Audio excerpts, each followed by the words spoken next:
Everybody's so focused on what's it going to take to be a student athlete athletically, as if that's going to be the thing that's going to save you. Today, I'm going to get into academic portion of what's going to help you. The first thing is this. You know those emails that they send out across the department when you have road games and they say, little Billy is not going to be there in class because he's going to be competing at a wrestling match in Des Moines, Iowa, or little Susie Q is going to be playing basketball or tennis and she won't be there. You know those emails that sent out? What I want you to do is I want you personally to follow up and you send that email as well. You send that email. What does that do? That shows initiative to the professor that you're not like other people, because other people just depend on the department to do it for them. It builds that connection with them, right? And it lets them know that this matters to you.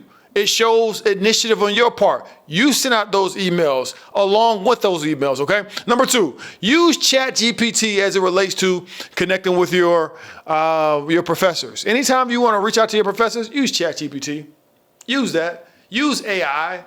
Because some of you, and I've worked at universities for a while now, some of you are typing emails like you're typing a freaking text message. How can I be serious with you when you're not serious with yourself? Is what's being communicated to the person that's reading this. You're a student at a college. So you need to be making sure that you handle yourself like that, because the way you represent yourself is a lot of times the way you get treated.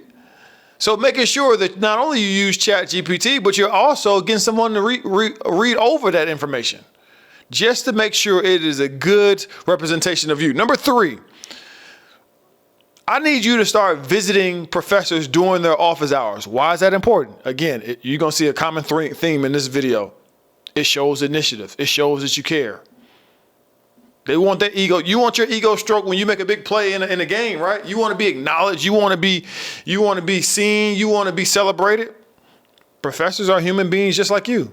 They want to be acknowledged. They want to be celebrated of what they're doing. And you may say, well, I'm a kid or I'm a young adult. Surely they won't want to do that when they're 40 and 50 years old.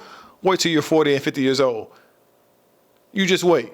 You're going to want to be acknowledged. You're going to want to be celebrated. Number 3, well, what number are we at? Okay, I don't know what number we're on. I got a lot of lists. Just stay tuned, okay? The next one is act interested in the sport. Act interested in the subject.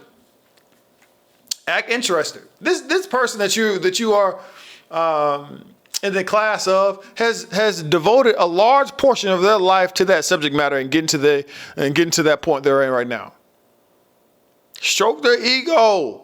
Make them feel like that is important. Why? Because when you do that, they're more willing to work with you.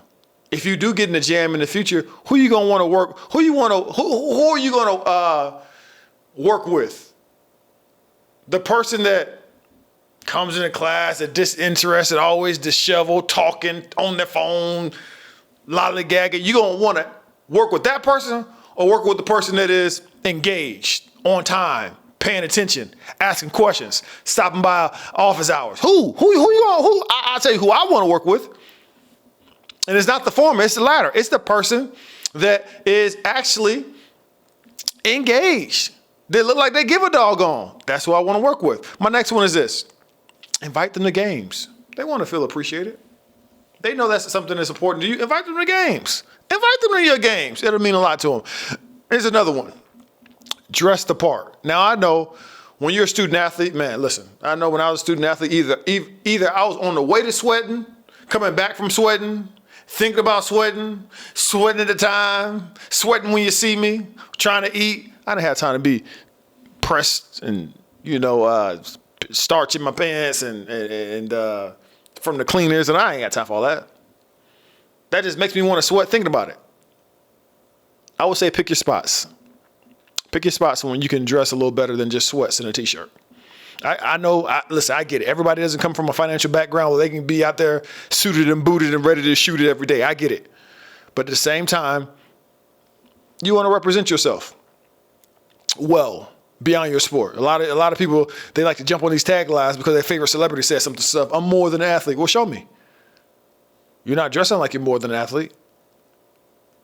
I mean, just even if it's just one day, even if you can only afford to do it one day a week, and it's the same doggone outfit you wore the last week, that's fine. But I encourage you to invest in yourself in that way as well. And that goes to my next one. Not sitting next to athletes when you're in class. Number one, you're more prompt to be talking, okay? Socializing. Because these are your brothers, these are your sisters, all right? Y'all see each other all the time. But number two, sometimes, I hate to say this, but sometimes, man, student athletes have a bad reputation on campus. I used to have I had a friend in college, and he played football. And he used to tell people that didn't know him that he wasn't on the football team. He was like, yeah, I play tennis. Why? Because tennis had a better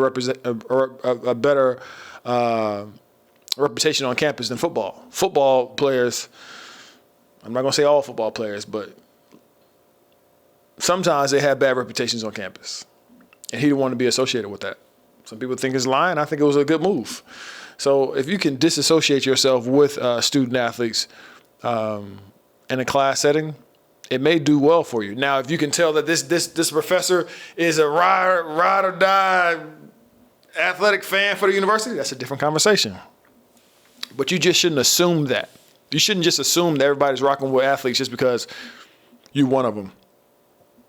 That's not it. Hey, this goes without saying. This next one goes without saying. You should already know this, but this goes without saying. I'm going to say it anyway. Stay off your phone. In fact, turn your phone off. Or turn it on silent. I would turn it off. Your coach will understand. If he's trying to get a hold of you, she's trying to text you or whatnot, they'll understand that you're in class. At least they should. If they did, if your coach doesn't understand that you're in class, you can't be texting them back or calling them back, you picked the wrong program. But yeah, a lot of people, they're so wrapped up in what's it going to take athletically. Athletically is the easiest part. Academically, socially, spiritually, psychologically, those are the more difficult pieces of being a student athlete. So I'm just giving you a little bit for academically. I haven't gotten to any other stuff, but if you just think that, I just got to make sure I'm in shape. I got to make sure I'm coachable. I got to make sure that I'm skilled. I'm big enough. I'm strong enough. Listen, man, athletics, if you love the game, if you really enjoy it, that's going to be the easy part. What you going to do for the rest?